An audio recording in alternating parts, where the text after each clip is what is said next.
Mark Antony's speech in Julius Caesar by William Shakespeare. Friends, Romans, countrymen, lend me your ears. I come to bury Caesar, not to praise him. The evil that men do lives after them. The good is oft interred with their bones. So let it be with Caesar. The noble Brutus hath told you Caesar was ambitious. If it were so, it was a grievous fault, and grievously hath Caesar answered it. Here, under leave of Brutus and the rest, for Brutus is an honorable man, so are they all honorable men. Come I to speak in Caesar's funeral. He was my friend, faithful and just to me, but Brutus says he was ambitious. And Brutus is an honorable man.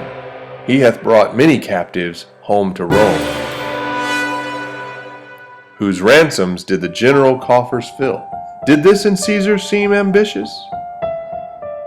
When that the poor have cried, Caesar hath wept, ambition should be made of sterner stuff. Yet Brutus says he was ambitious, and Brutus is an honorable man. You all did see that on Lupercal I thrice presented him a kingly crown, which he did thrice refuse. Was this ambition?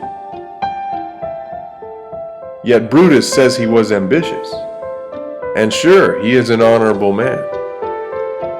I speak not to disprove what Brutus spoke, but here I am to speak what I do know. You all did love him once, not without cause. What cause withholds you then to mourn for him?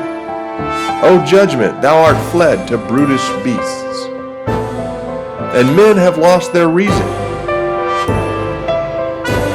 Bear with me, my heart is in the coffin there with Caesar, and I must pause till it come back to me.